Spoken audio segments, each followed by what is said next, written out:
agak beda sikit. Nah, Bani Israel keras kepala, mengaku mereka lebih hebat daripada kita.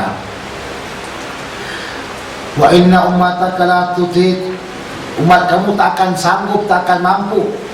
Farji ila rabbika fas'alhu, hendaklah kamu kembali ke Tuhanmu dan mintalah kepada Dia keringanan. Waraja'tu fas'altuhu, maka aku kembali kepada Allah, maka aku minta kepada Dia berkeringanan. Faja'alaha arba'ina, kemudian jadikannya 40. Summa mislahu, kemudian seumpamanya. Maksudnya seumpamanya sampai ke Musa kena nak ceramah lagi. Sampai ke Musa kena ceramah lagi. Aku telah buat bagaimanapun caranya untuk Bani Israel. Mereka degil juga, umatmu kan tak akan sanggup. Pergi minta lagi. Sampai ke Musa kena ceramah, sampai ke Musa kena ceramah. Masya Allah, tabarakallah. Faja'ala salasina, 30, jadi 30. Summa mislahu, kemudian datang lagi seperti itu juga sampai. Dan berapa buat? 20. Jangan. Faja'ala isrina, kemudian jadikan itu 20. Summa mislahu, kemudian seumpamanya faja'ala asran, dijadikan 10.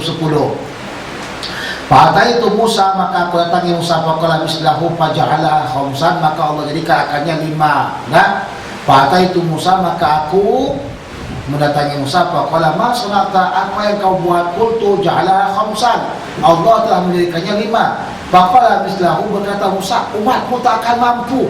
Terus mau buat berapa? 1 dalam 1 hari. Gawat itu. Solat 1 dalam 1 hari sebagaimana keinginan daripada Musa. Dan Musa dia kata tidak mampu. Qultu salamtu, maka aku telah terima. Fanudiya ini, maka dipanggillah aku. Ini qad amdaitu faridati, aku telah melaksanakan segala faridahku. Wa khafaftu an ibadin, aku telah ringankan daripada hambaku. Wa ajzi hasrata asyram, dan aku balaskan kebaikan itu 10 kali. Jadi kata Rasulullah SAW, Musa, udahlah itu, aku malu nak pulang balik, malu aku udah tak tahu mana, kata Rasulullah SAW. Jadi kalau misalnya kamu bolehlah minta begitu, tapi saya ini malu. Rasulullah kan pemalu. Jadi nak pulang balik itu susah Rasulullah SAW.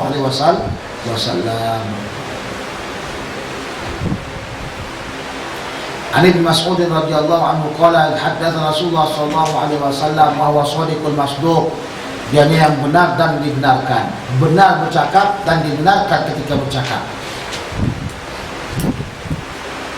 Inna ahadakum yujma'u khalquhu fi batni ummihi 40 yawman nutfatan, sesungguhnya salah seorang kamu dikumpulkan kejadiannya di dalam perut ibunya atau di dalam rahim ibunya itu. Kenapa dalam perut? Dikatakan kena rahim dalam perut. Nah, selama 40 hari itu masih dalam keadaan setitik daripada mani. Jadi bukan setiap mani itu masuk ke dalam rahim langsung jadi anak. Nah, ya. Mani itu kalau dia masuk ke dalam rahim kujar langsung ke sana, itu seperti pas apa? Binatang budu, apa namanya itu? Budu. Kepalanya itu besar sikit, ekornya kecil, dikejar. Nah, jadi mani dia. Sebab itulah kawan-kawan, jangan sia-siakan tuh, jangan dicecer kemana-mana. Nah, jangan cecerkan kemana-mana, tidak boleh, haram punya.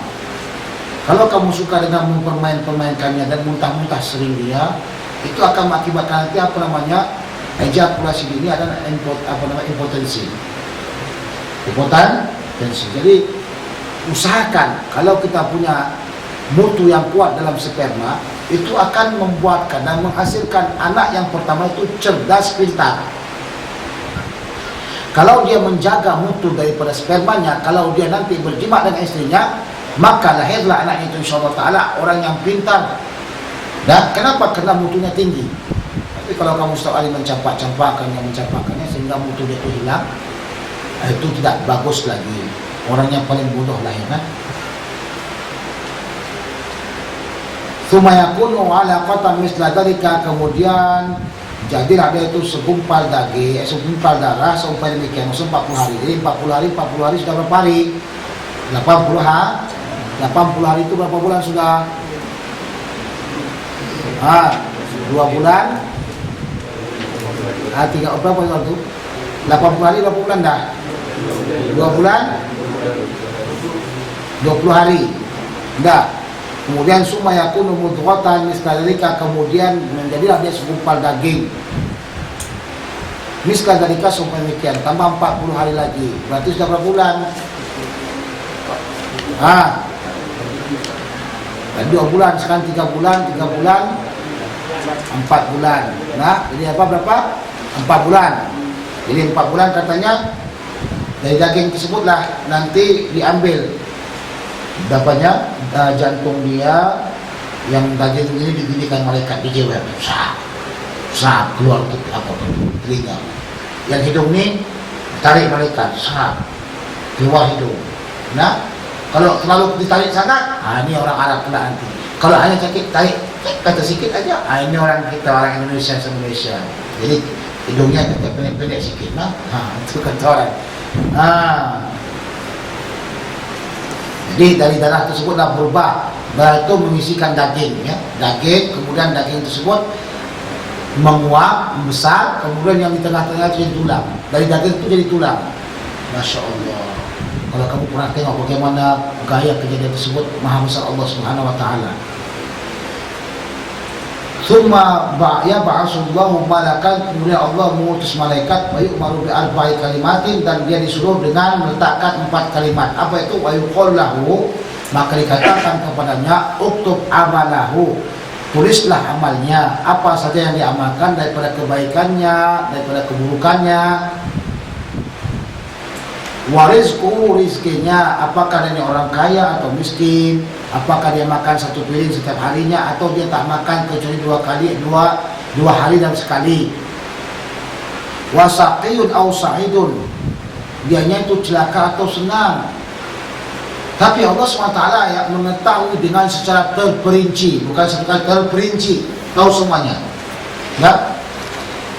Summa yanfakhu fihi ruh, kemudian ditiupkan padanya ruh. Jadi bila umur berapa dia ditiupkan roh? Umur berapa tahun? 4 bulan. Di sini baru terasa nanti sang ibu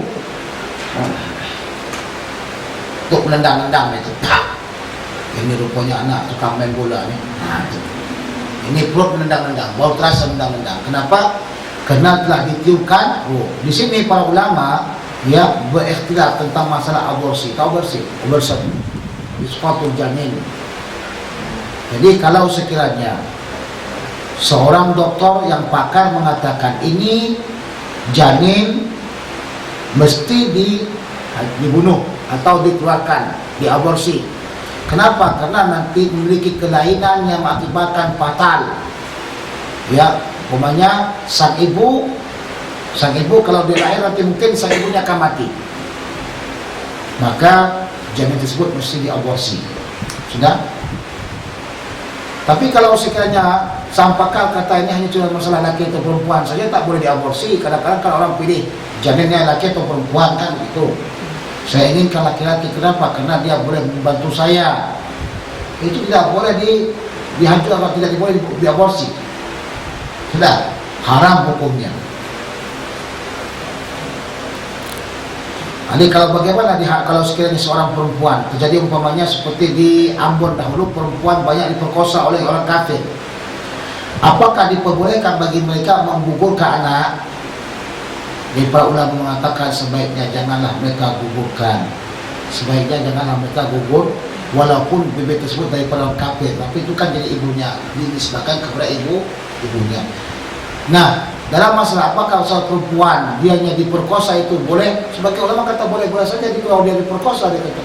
Kalau dia diperkosa, kalau dia malu dan sebagainya, maka dia boleh menggugurnya, tapi dengan syarat sebelum sampai kepada 4 bulan katanya. Sebelum sampai berapa?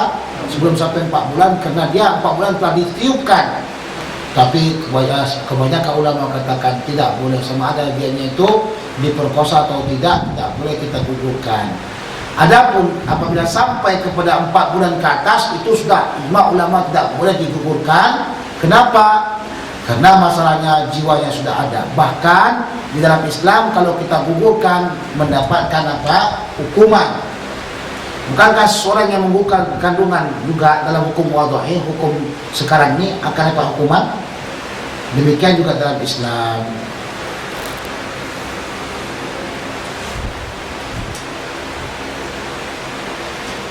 Wa inna rajula minkum la ya'malu hatta ma yakuna bainahu wa bainal jannati illa dhira'un. فيسبق عليه كتابه فيعمل بعمل أهل النار ويعمل حتى ما يكون بينه وبين النار إلا ذراع فيسبق عليه الكتاب فيعمل بعمل أهل الجنة. Begitu. Benar yang saya baca tuh. Wa inna rajulan. Nah, bacanya begitu. Kalau yang saya hafalkan nggak seperti itu. Wa inna rajulan minkum la ya'malu hatta ma yakuna bainahu wa bainal jannati illa dhira'.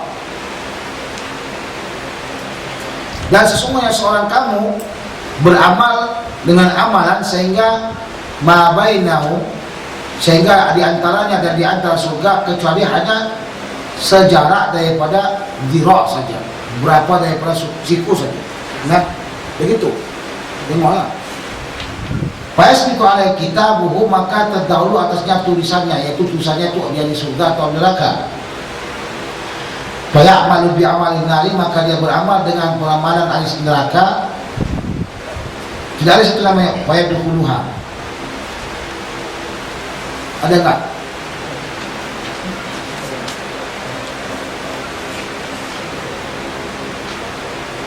Kalau dalam dia yang lain supaya dipahamkan, setelah kalimat ya'malu bi amalin nari fayadkhuluha, maka dia masuk ke dalam neraka. Sini kita nggak tahu riwayatnya. Jadi ada orang dianya beramal dengan amal soleh, solat, zakat, infak dan sebagainya. Tapi telah terdahulu atasnya tulisan bahwasanya itu ahli neraka, maka diamalkannya perbuatan satu ahli neraka sekali saja. Dia datang ke diskotik minum langsung mati, maka dia itu tempatnya di neraka. Waliyadzubillah. Wa ya'malu hatta ma yakuna bainahu wa bainan nari illa dhira', maka dia mengamalkan di antaranya di antara neraka kecuali dhira', satu jengkal saja. Fayasbiqu alal kitab, maka telah terdahulu atasnya tulisan fayamalu bi amali ahli jannah, maka dia itu mengamalkan dengan amal jannah sehingga dia masuk ke surga. Nah, tidak disebutkan situ, tapi kita buatlah sampai masuk ke dalam surga. Tengok bagaimana seorang yang ada pada zaman para nabi Yahudi, Nabi Musa alaihissalam membunuh 99 orang. Membunuh berapa orang? 99 orang. Dia tanya kepada seorang yang alim, seorang yang abid, adakah bagiku tobat? Dia kata tidak ada. Dia bunuh langsung, jadi genap 100. Nah, cerita ini membuktikan sama kita, sejahat-jahat orang, kalau dia ingin bertobat, Allah SWT akan terimakan tobatnya. Ketika dia buat satu amal yang baik, Allah terima, langsung dia masuk surga. Sebab itulah ulama katakan, sebanyak mana amal kamu, jangan kau berbangga. Kemampuan kamu beramal, Allah yang buat. Kemampuan kamu berzikir, Allah yang buat.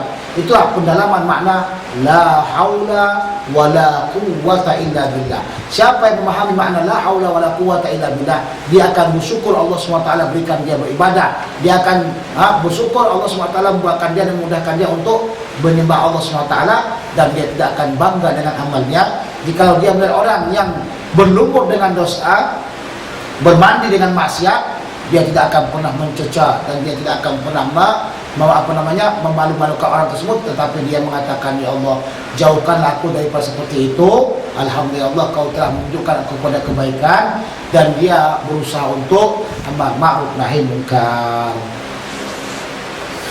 An Aisyah zaujin Nabi sallallahu alaihi wasallam anha sami'at Rasulullah sallallahu alaihi wasallam yaqul, bahwasanya dia itu mendengar Rasulullah berkata, innal malaikata yanzilu bil anani wa huwa sahabu fatadhkuru amru qudiya bis samai wa tastariqu syayatinu sam'a wa tasma'uhu fatuhihi lal quhan wa yakdzibuna ma'a mi'ata kidbatin min 'indi anfusihim. Sesungguhnya malaikat turun ke bagian awan, bahwa sahabu yang dia itu adalah awan, katanya anan, bagian awan daripada langit. Maka mereka menyebutkan tentang perkara yang telah diputuskan oleh Allah SWT di langit. Kemudian syaitan mencuri dengar, ya, syaitan mencuri dengar apa yang mereka bicarakan. Jadi malaikat bermudzakarah di atas, Allah telah putuskan seperti ini, seperti ini. Syaitan buat dengar kuping, kata begitu. Nah, Maka berangkatlah setelah mendengar syaitan, maka berangkatlah mereka ke mana? Kepada tukang dukun, tukang ramal, kuhan, ya bomoh, dukun. Maka mereka berdusta, yang dukun ini berdusta bersertanya niata kitbatin dengan 100 dusta min indi ampusin daripada diri mereka. Perkara itu sudah benar mereka dengar, tapi ditambah lagi dengan berbagai macam dusta. Tengoklah, kadang-kadang seorang bomoh mau nengok benda-benda taruh ke dalamnya air. Tengok air ini. Oh, Masya Allah, dia kata, ni kau ni punya duit, ada yang mencuri. Siapa yang mencurinya? Tengok dulu. Oh, yang mencuri kau punya ni si Polan bin Polan, katanya. Jadi dari siapa diambil itu benda? Cerita daripada siapa? Daripada syaitan. Syaitannya tukang kerja. Jadi setiap dukun biasanya ada syaitan. Hati-hati. Sebab itu Rasulullah SAW melarang kita untuk mempercayai dukun dan mendatanginya. Jadi sihir dan dukun ini, ya, ada beberapa hukum. Yang pertama, sihir yang mengkafirkan. Hukumannya, sihir yang mengkafirkan, hukumannya dipancung, dibunuh, karena dia kafir. Bila masa? Apabila sihir tersebut memang mengandung daripada benda-benda yang mengkafirkan dan mensyirikkan. Sebab ada sihir yang mengkafirkan, mensyirikkan. Contoh umpamanya belajar sihir dengan cara melangkahkan Quran, itu kafir, ya. Kalau dalam mazhab Imam Ahmad, dia kata semua sihir kafir. Nah, itu pula Imam Ahmad kata semua sihir kafir. Tapi di dalam mazhab Imam Syafi'i, sihir itu terbagi-bagi. Ada yang sampai kepada kafir, maka hukumannya apa? Hukumannya ini dibunuh secara pas pada hukum murtad. Ada hukumnya hanya sebagai haram saja. Bagaimana haramnya ini? Kalau sekiranya terjadi sana kezoliman. Contoh, dia buatkan sihir untuk memisahkan antara suami dan istri, itu haram hukumnya. Nah, atau dia mensihir orang agar orang itu berpenyakit, ini haram hukumnya, bukan kafir, haram hukumnya, karena dia telah menyakiti orang. Sudah.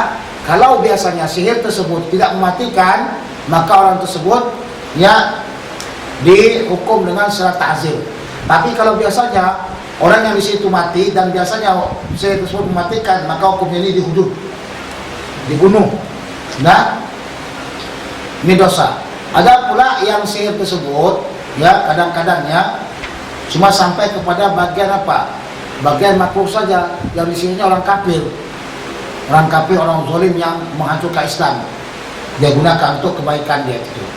Itu juga tidak diperbolehkan sebenarnya. Kenapa? Karena biasanya sihir ini berkawankan dengan apa? Iblis atau syaitan. Nah, jadi dalam Islam, dalam mazhab Syafi'iyah sangat diperinci tentang masalah sihir. Di Malaysia masih banyak lagi tukang sihir. Bomoh-bomoh kalau sekali manggil jin mereka pakai apa? Hah? Di Malaysia kalau bomoh, pernah datang ke bomoh nggak? Nggak pernah. Yang benar aja, itu hilang duit waktu itu tuh kan kamu panggil bomoh. Kamu kan pernah hilang duit panggil bomoh kan? Benar. Jangan tengok belakang, saya tekan semua ampun. Enggak.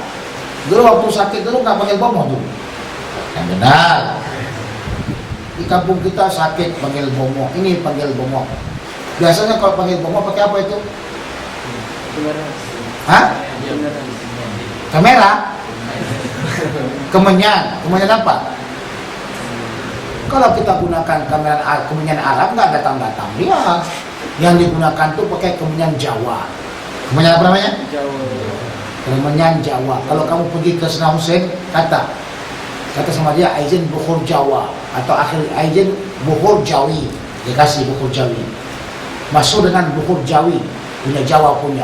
Ternyata orang Jawa mau suka dibomoh. Banyak, hati-hati. Kuat Islam, kuat di Jawa, tapi kuat juga tukang dukun-dukunnya. Nah, buktinya mana?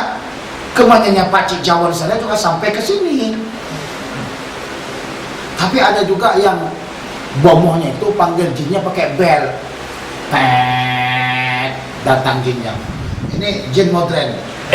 Ya, tidak apa modern. Biasanya pakai kemudian dia pakai bel. An Aisyah anna al-Harits bin Hisham sa'ala Nabi sallallahu alaihi wasallam kaifa ya'tikal wahyu, bagaimana datang kepada kamu wahyu.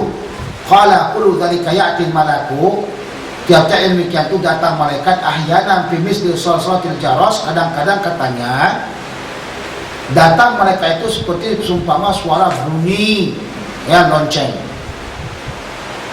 Wa yafsimu anni, maka berpisah dengan saya. Wa antu maqala, dan aku telah hafalkan apa yang dia katakan. Wa huwa asyaddu alayya, dan ini jenis lebih susah, lebih dahsyat atas saya. Dan datangnya malaikat dengan bunyi lonceng itu benda yang sangat sulit aku terima. Kemudian wa yatamathalu lil malaku ahyanan rajulan, maka kadang-kadang malaikat itu pula ya berupa seperti rupa laki-laki. Rupa siapa? Rupa daripada Dihya. Kenapa rupa Dihya? Karena Dihya ini sahabat Rasul yang paling handsome dan tampannya. Jadi tengok, perlu juga kadang-kadang kita bersahabat dengan yang handsome, yang tampan. Nah, perlu, jangan enggak perlu sekali.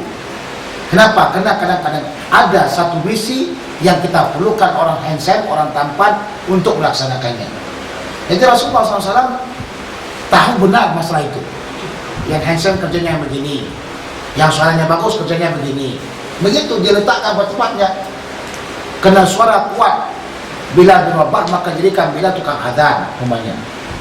Nah, orang yang handsome seperti dia ini pula diletakkan pada tempatnya. Mana dia? Ketika waktu mengirimkan surat, dia dijadikan sebagai pengirim surat.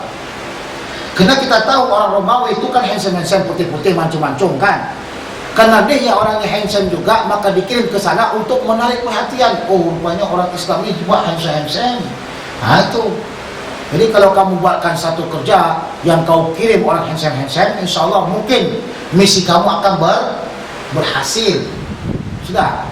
Sebab kita berdakwah ke negeri Afrika, kumpul semua orang putih-putih, cantik-cantik, handsome-handsome semuanya. Insya Allah Ta'ala semua orang akan ikut. Begitulah dia. Nah, ini yang kau kawani semuanya benyot-benyot mukanya, yang hitam-hitam legam semuanya. Boleh, tak ada masalah. Cuma masalahnya ada misi-misi tertentu. Kadang-kadang kita tengok orang yang hitam lebih takwa lagi daripada yang putih, betul tak? Tapi kadang-kadang diperlukan waktu itu misi ini orang seperti ini yang mesti. Yang misi seperti ini mesti orang seperti ini. Paham? Jadi datanglah siapa? Dihya al-Kalbi. Qala yatamathalu bil malaku ahyanan rajulan fayukallimuni, maka dia bercakap denganku, fa'ai ma yaqul, maka dia hafal dengan apa yang dia katakan. Kata ni. Ini kita buat musalsal azannya, musalsal satu mata. Pas lagi kita sapu begini, pas asyhadu anna Muhammad Rasulullah, kita kata marhaban bi habib qurrata aini Muhammad bin Abdullah sallallahu alaihi wasallam. Jadi ada yang azan dulu. Marhaban bi habibi, terus itu marhaban bi habib qurrata aini Muhammad bin Abdullah sallallahu alaihi wasallam. Siapa yang azan? Siapa yang azan?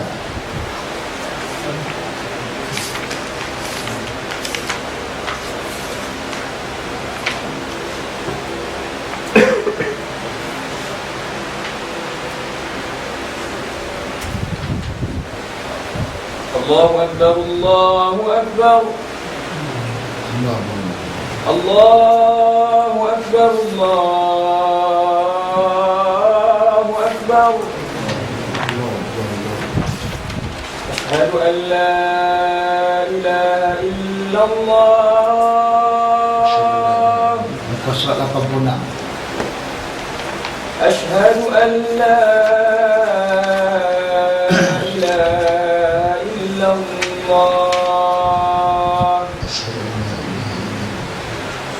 Asyhadu anna Muhammadar Rasulullah.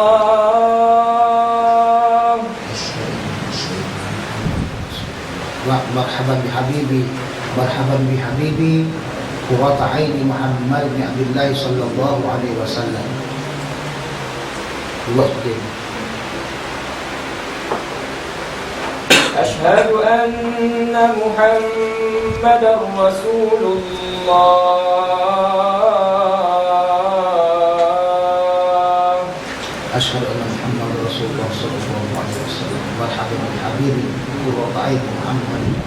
sallallahu alaihi wasallam. حي على الصلاة حي على الصلاة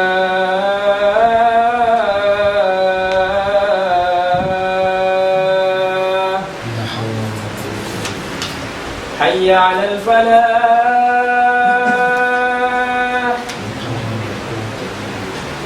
حي على الفلاح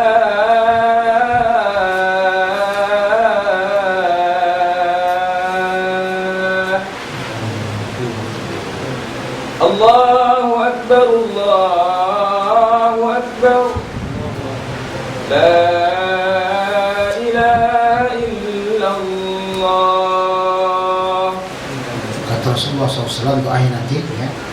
Kata Rasulullah SAW riwayat daripada Anas bin Malik Al-Ansari, "Ra'aitu yuqabbil ibhmaihi." Qala ra'aitu Rasulullah SAW yaf'alu dzalika. Aku melihat Rasulullah berbuat demikian. Buka surat 88. Apa kata Rasulullah? Surat 88, "Man shalla alayya hina yasma'ul mu'adzin yaqulu."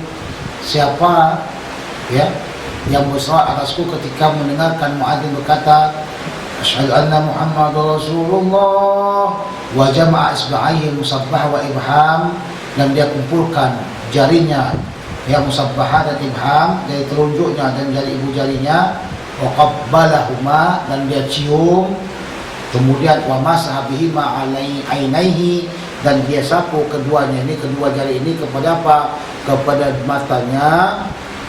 Lam yarmud abadan, tidak akan terkena sakit mata walau sekalipun ya. Selama-lamanya insyaallah taala dia tidak akan kena penyakit mata atau tidak akan sakit matanya. Dia tidak akan perlu lagi pakai spek mata. Nah, makan ni supaya nanti besok boleh campak langsung dari handsen kita. Kadang orang pakai spek mata enggak handsen.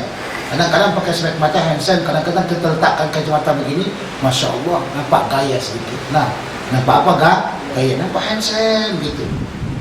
Coba kau amalkan ni, 1 bulan kau amalkan ni, ya Allah ya Rahman, sudah ganti spek mata lagi. Kenapa? Kena makin berubah ya.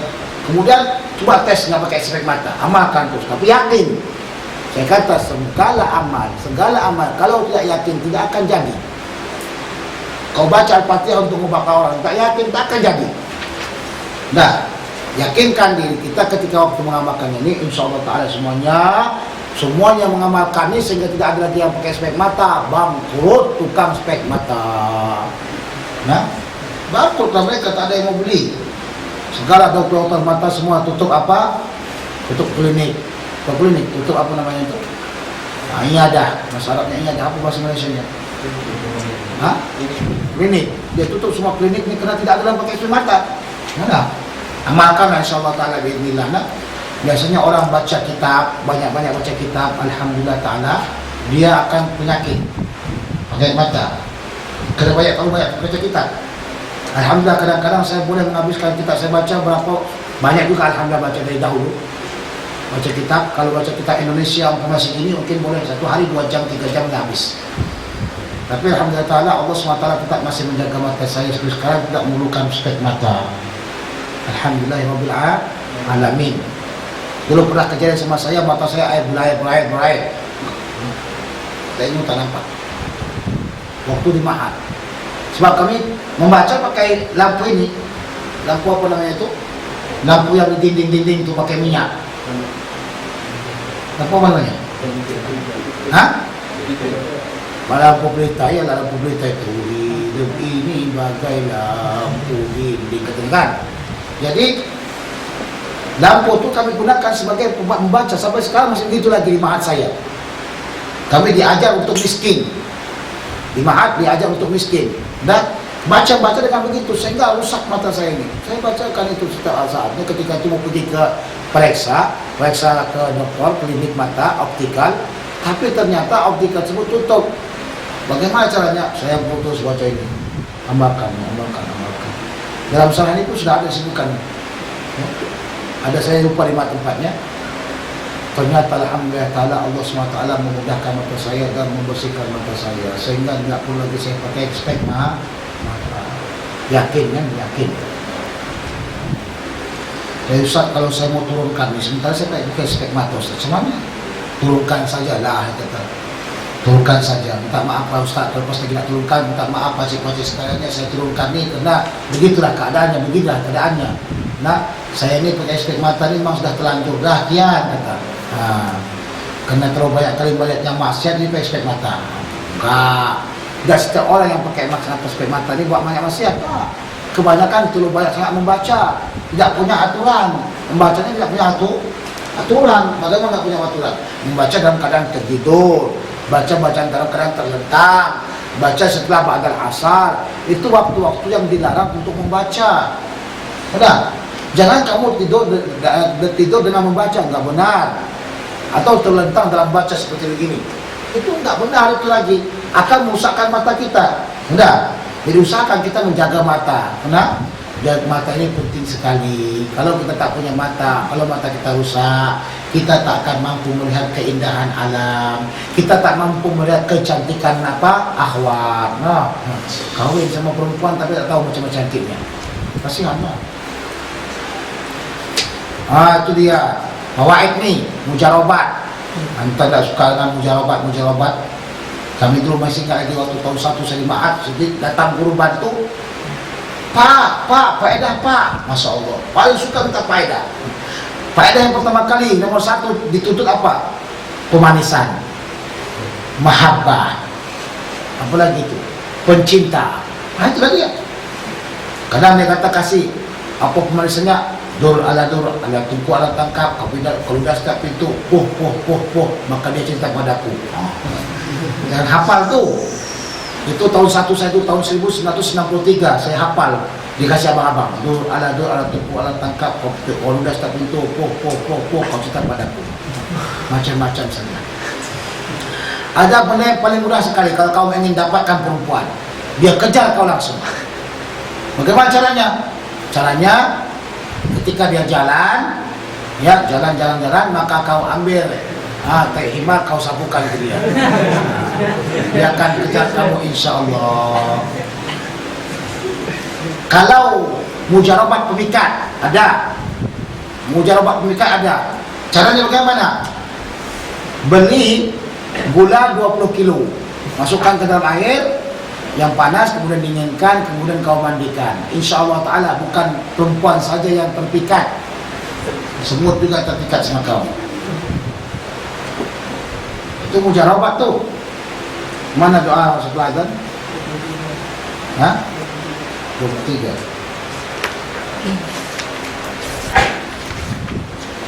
Tidak dikatakan seorang itu laki-laki kalau dia kawin dengan seorang perempuan dengan cara mujarobat atau faedah dan sebagainya. Dengan apa? Pelet. Oh, pelet. Masa kami pelet, obat-obat sihir-sihir untuk mengikat perempuan namanya pelet. Dia bukan laki-laki sejati. Laki-laki sejati adalah laki-laki yang menampakkan kejantanannya kepada perempuan. Dah, itu dikatakan apa? Laki-laki sejati. Jadi tanpa ada pelet-pelet, tanpa ada pemanis-pemanis, baca-bacaan, tak perlu. Nampakkan kejantanan anda. Nampak apa? Kejantanan anda. Jangan salah paham dah. Kita nampakkan kejantanan. Ustaz ni nampakkan kejantanan, katanya ingin kalau kita dapatkan. Dia buka begitu. Bukan. Itu namanya bodoh kamu. Maksud kejantanan itu kamu yakin kamu itu seorang laki-laki yang mampu dapat menaik perempuan agar dia terpikat dengan kamu sehingga kau kawin dengan dia. Nah, Anda orang kadang-kadang dia cuma ngambil hakikah saja. Seperti tadi saya kata, kaum Asy'ari yang diambil hakikah, mana mungkin kami boleh naik kuda yang ini, unta yang seperti ini, kata dia. Nah, kamu gunakan pula secara hakikah. Tahu kamu kelompok daripada puak-puak Wahabi yang tidak pernah gunakan majas. Nah, kata ketika saya katakan, tidaklah kau nampakkan kejantananmu. Wah, Masya Allah, dia buka saja. Astagfirullahaladzim. Ini datang surtoh takdib namanya. Surtoh takdib. Kalau di Malaysia datang nanti apanya? Amar ma'ruf nahi mungkar untuk punya kamu. Berapa tu? 32.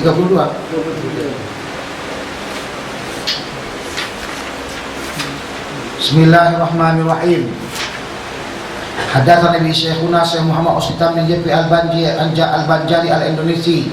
Wa kana yad'u muka surat 23 wa kana yad'u ba'da al-adhan hakadha qala hadatsana al-alamah al-muhaddits Muslim asrihi Muhammad Yasin Muhammad Isa al-Fadani al-Makki wa kana yad'u ba'da al-adhan hakadha qala akhbarana Muhammad Ali bin Husain al-Maliki wa kana yad'u ba'da al-adhan hakadha qala akhbarani Sayyid Abu Bakar Muhammad Ashatta al-Malik al-Makki wa kana yad'u ba'da al-adhan hakadha. Dengan sanad sampai kepada muka surat 24. An Abdullah bin Umar an Abdullah bin Amr bin Asim radhiyallahu anhu qala kana yad'u ba'da al-adhan hakadha wa yaqulu sami'tu Rasulullah sallallahu alaihi wasallam yaqul idza sami'tu mu'adhdhina faqulu misla ma yaqul wa sallu alayya fa inna man shalla alayya salatan sallallahu alaihi biha 'ashran summa sallallahu alaihi wasilata fa innaha manzilatun fil jannah la tambaqi illa li 'abdin min ibadillahi arju an akuna ana huwa wa man sa'ala li wasilata halat lahu syafa'ah. Apabila kamu mendengarkan muadzin mengatakan adanya, maka adalah kamu jawab sebagaimana apa yang dia katakan. Kemudian adalah kamu bersolat kepada saya, karena siapa saja yang bersolat kepada saya 1 kali, maka Allah akan bersolat kepadanya 10 kali. Kemudian adalah kamu minta kepada Allah SWT wasilah untuk saya, karena sungguhnya wasilah tersebut adalah satu tempat di surga nanti.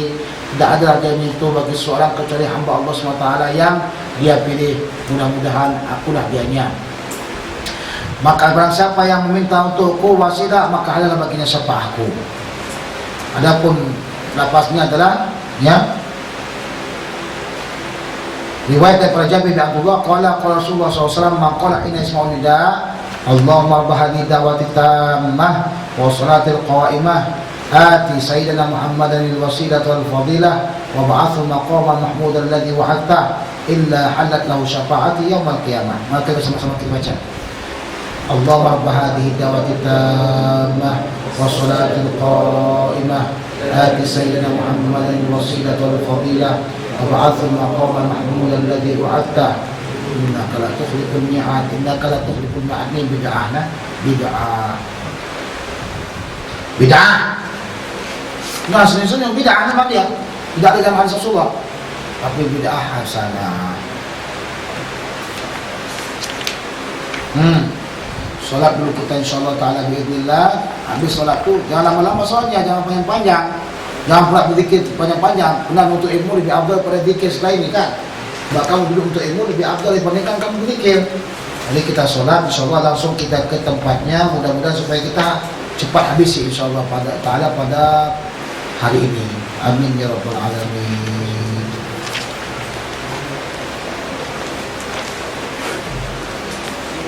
Sholat mana kita? Sini kan di bawah? Sini kan? Ini lebih bagus lagi sholat kan? Bawah. Okay. Up to you. Bismillah.